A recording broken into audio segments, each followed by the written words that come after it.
Hi, welcome everyone. Welcome to this video called What is a Personality?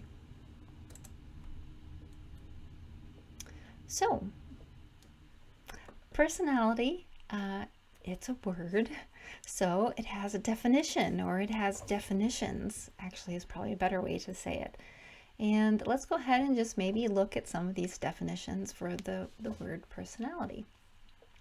The American Psychology Association says personality refers to individual differences in characteristic patterns of thinking, feeling, and behaving. The study of personality focuses on two broad areas. One is understanding individual differences in particular personality characteristics, such as sociability or irritability. The other is understanding how the various parts of a person come together as a whole. So this definition is kind of looking at kind of like almost a temperament, typical way that a person thinks, feels, acts, but also talks about somehow this quality of the person as a whole. That's interesting.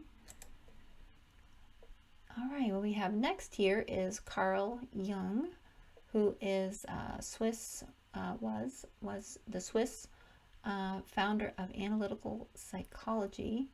And he wrote, personality is the supreme realization of the innate idiosyncrasy of a living being.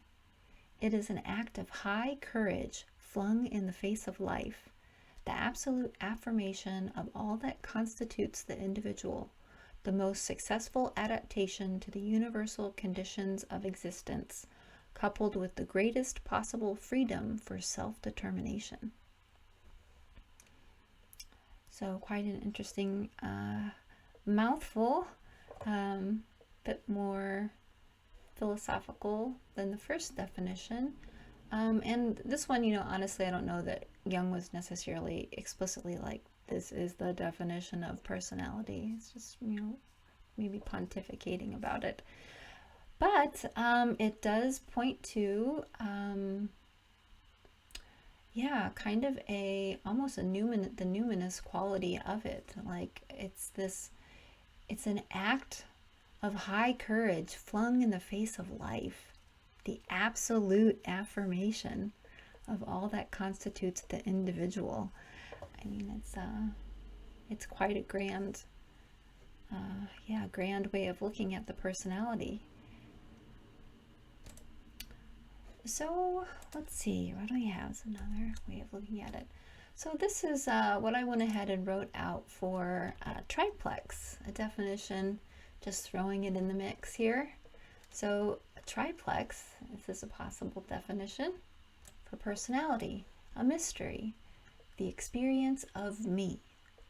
The personality is a non-physical phenomenon of human experience that encapsulates the abilities and memories that give rise to the experience that I am and I know that I am.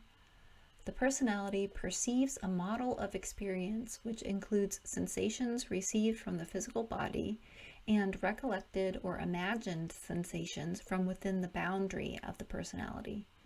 The personality functions as an adaptation to help the human organism to navigate the mystery of its life experience, because the models the personality makes provide meaningful ways to differentiate options, assess risk, assign value, and intentionally interact with the mystery. The personality is not merely a set of fixed traits.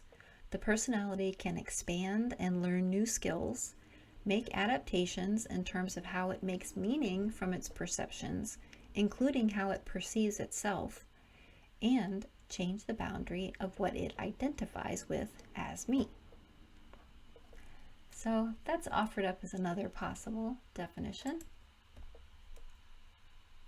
So triplex, it really, we've talked about the model of the life unit, and you're still modeling the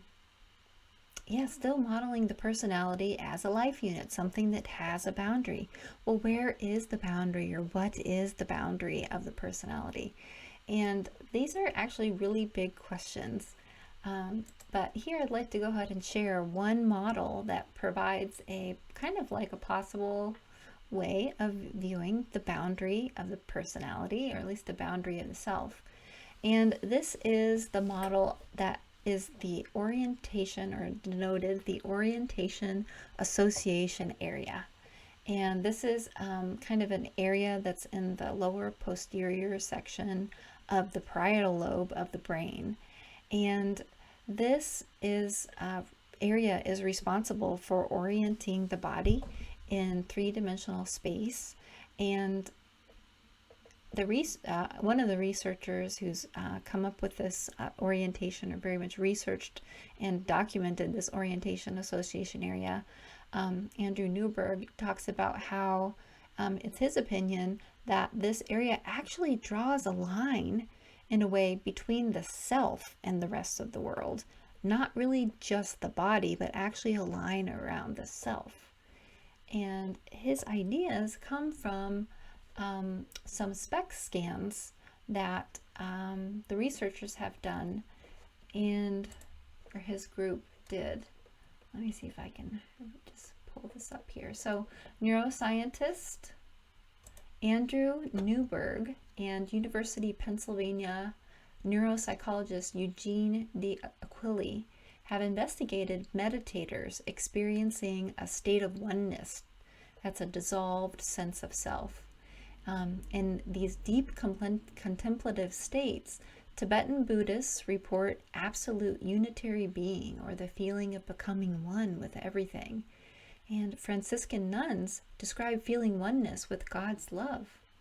So Newberg and D'Aquili put both Buddhists and nuns inside a single photon emission computed tomography, which is a SPECT scan.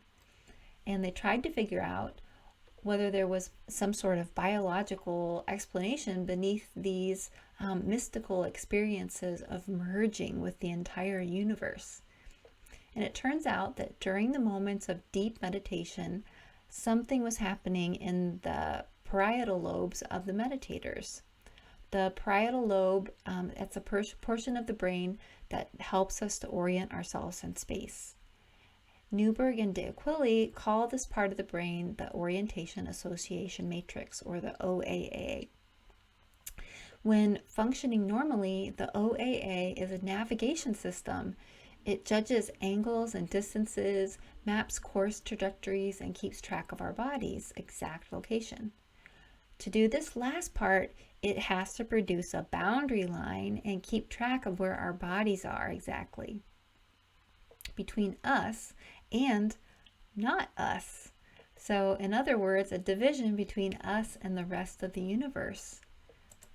And apparently, determining this border is no simple task. The OAA depends on a constant stream of incoming messages. And all of our senses, they're always sending data to this area of the brain about where our body is located. And all these calculations happen. But in the absence of that energy, or if that energy is needed somewhere else, like during moments of intense focus, the OAA stops performing the calculations because it stops actually receiving those signals. So they're documenting where the signals are in the brain, and they see a drop. So without the data stream coming in to this area of the parietal lobes, this part of the brain is temporarily blinded. And this incredible result from their perspective is that once this happens, says Newberg, we can no longer draw a line that says this is where the self ends and the rest of the world begins. So the brain concludes, it has to conclude, that at this very moment, you, the self, are one with everything. So, another possible explanation other than what Newberg gave is that, well, maybe during these experiences of oneness and merging with everything, maybe at that time when the personality actually merges with the mystery, the body responds by decreasing blood flow to the OAA. Like the order of operations, I'm you know, you could just like say, like, oh, if that's a conclusion, there's maybe another conclusion. And, you know, that's a model. That's, I actually kind of just gave two models there, I guess. But there's lots of other brain-based models that talk about where the self, the sense of the self comes from, or the sense of consciousness, or self-reflective awareness, like a lot of different kind of terms that people will use. And so there's operational architectonics theory, global workspace theory, integrated information theory, the dynamic core hypothesis, and there's more theories that are these brain-based models. Researchers take lots of measurements and analyze the data and try to find how the kind of the physical matter of our biology somehow gives rise to this emergent phenomena of, quote, consciousness. So there's lots of models and ideas out there on that. There's also lots of philosophical models that many of them have even predated many of these brain-based models. But they continue to be deepened as well. So some of the more philosophical models include things like idealism, this kind of idea that reality is inseparable from human understanding. This epiphysicalism, I'm probably not even pronouncing this stuff right, but that's something that this idea that the physical is constructed by conscious agents. Then there's this panpsychism, which says something like mind-like aspect is fundamental. And conscious realism, which is like the physical emerges from consciousness. So many different ideas, many different models about what reality is, about what consciousness is and its relationship to reality. And all those things would have to include then, like, well, where is the self in that? So these discussions, these different philosophical models come up with different ideas and possible explanations for that. Well, the triplex model sort of, it just says, you know what, there's mystery. Well, there's mystery. And each person just gets to choose the meaning of this mystery, partly with the help of language and the definitions that we create, or that the person creates, including the definition of the personality.